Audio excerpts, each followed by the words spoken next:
నమస్తే అందరికీ. కొట్లాడి తెచ్చుకున్న తెలంగాణని బీజేపీ ఎంపీ పార్లమెంట్లో కూడా దూషించిన పరిస్థితి కూడా ఉంది. తెలంగాణ ఆంధ్ర విభజన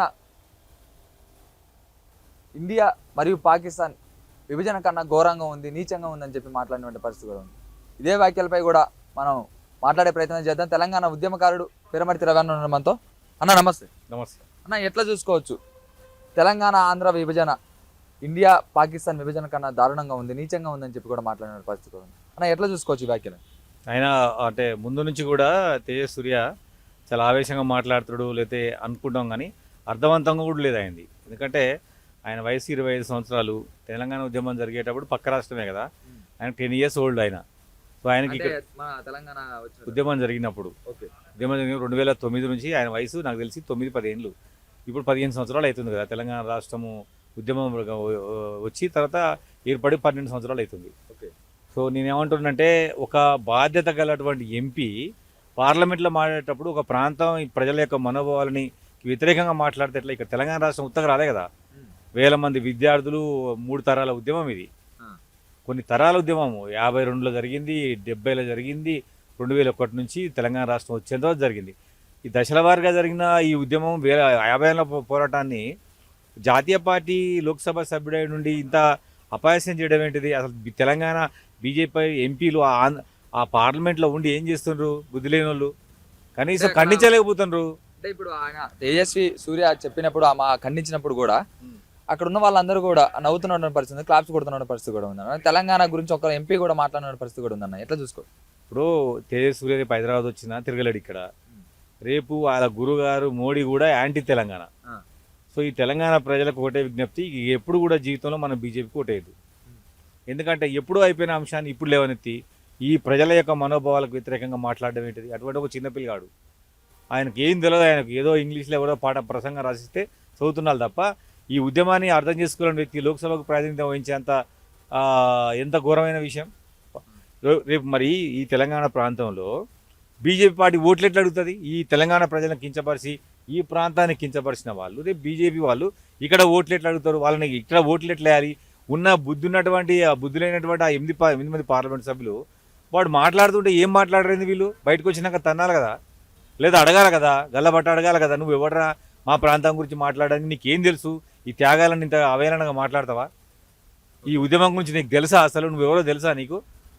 ఒకవైపున పార్లమెంటులో రేపు సీట్లు పెంచుకొని బీజేపీ వాళ్ళు ఉత్తరాది రాష్ట్రంతో రాజ్యమేళాన్ని చూస్తుంటే ఈ మాట్లాడలే చేతగాని పోరగాడు ఇప్పుడు ఈ అయిపోయిన అంశాన్ని మాట్లాడతారు. బర్నింగ్ అంశం ఏంది? తెలంగాణ సౌత్ ఇండియాకి అన్యాయం చేస్తారు కదా, అది మాట్లాడకుండా పాకిస్తాన్ ఇండియా విభజన అంటాడేది? అది ఎప్పుడు జరిగింది? అది 2 దేశాల మధ్య విభజన.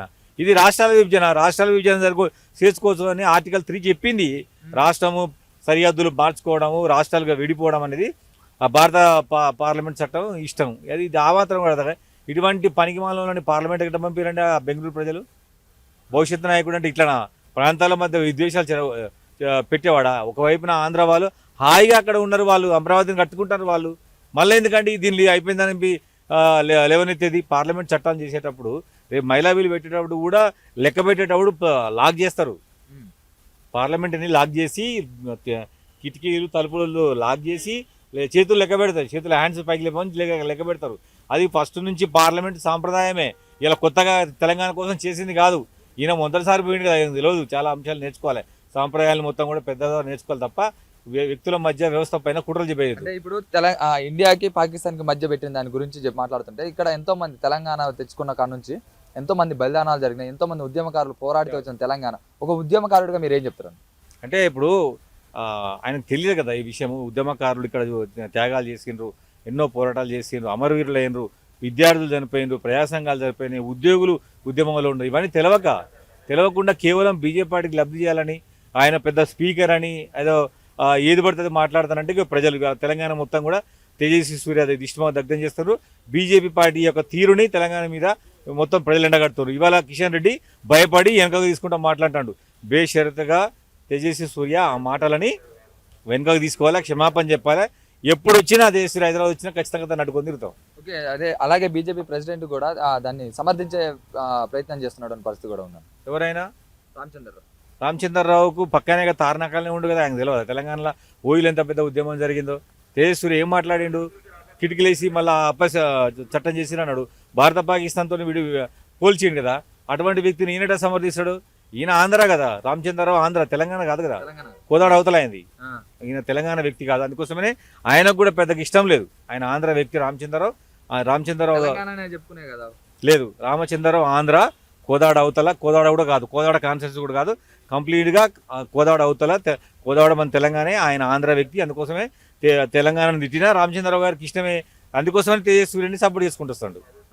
ఫైనల్ గా ఏం చెప్పదలుచుకున్నారు అన్న? ఈ ఉద్యమం ఎంతో మంది ఉద్యమం చేసుకుంటా కూడా వచ్చినా కానీ తెలంగాణను ఇంకా సాధించుకొని తెలంగాణలో ఇంకా జరుగుతూనే ఉన్నారు, తెలంగాణ కోసం ఎంతో మంది పోరాడుతూనే ఉన్నారు కదా, ఏం చెప్తారన్న? ఇప్పుడు తెలంగాణలో మరొక ఉద్యమం, మారడుల వ్యతిరేకంగా మేము ఉద్యమం చేస్తా ఉన్నాం. నార్త్ ఇండియా వాళ్ళు మొత్తం కూడా ఎప్పుడు కూడా సౌత్ని కానీ తెలంగాణను కానీ అవమానిస్తూనే ఉన్నారు. మీరు అవమానించినా మా రాష్ట్రం మాకు వచ్చింది, మీతో కొట్లాడడానికి మేము సిద్ధంగా ఉన్నాం. భవిష్యత్తులో కూడా బీజేపీకి వ్యతిరేకంగా మేమందరం నిలబడతాం. బీజేపీ పార్టీ యొక్క వైఖరి, తెలంగాణ పట్ల వాళ్ళ ప్రేమ ఏందో ఈ విషయంతో తెలంగాణ ప్రజలు తెడతెల్లమైపోయింది. ఇక నుంచి ఎవరం కూడా మనం బీజేపీ పక్షాన, ఈ తెలంగాణ ప్రజలు బీజేపీలో ఉన్న కూడా ఉండొద్దు. అంటే 8 మంది ఎంపీలు ఉన్నారు, 8 మంది ఎంపీల్లో కూడా ఒక్కరు కూడా స్పందించకపోవడంపై అదే వాళ్ళకు అవగాహన. ఈటల రాజేందర్ లాంటి తెలంగాణ ఉద్యమకారుడు అందులో ఉండి ఒక మాడకపోవడం చాలా బాధాకరం. ఈటల రాజేందర్ గారు దీని మీద స్పందించాలే. తేజస్వికు తెలంగాణ ప్రజలు బుద్ధి చెప్తారు. బండి సంజయ్ గురించి ఏం చెప్తారు? బండి సంజయ్కు మెంటల్ కేసు అంతా అది ఏమంటారు, అది తంబాకు బ్యాచ్. అది ఆయనకి ఏం తెలుసు తెలంగాణ పోరాటం గురించి? మతోన్మాది కదా, ఊరికే ముస్లింలకు హిందువులకు పంచాయతీ పెట్టి లబ్ధి పొందాలని చూస్తాడు. ఆయనకేం తెలంగాణ మీద అవగాహన ఉన్నది? ఆయన బీజేపీ అధ్యక్షుడు, నువ్వు ఎట్లా ఎంపీ అయ్యాడు కదా, 9వ తరగతి 10వ తరగతి చదువుకుని ఉంటాడు బండి సంజయ్. ఆయన తీసుకొచ్చి అధ్యక్షుడు ఏంది, ఎంపీ ఏంది? సిగ్గులేదు తెలంగాణ సమాజానికి. ఎట్లా ఓట్లు వేస్తున్న వాళ్ళు ఇటువంటి వ్యక్తిని ఆయన సంప్రదించేటోడు ఈడేం మనిషి అసలు?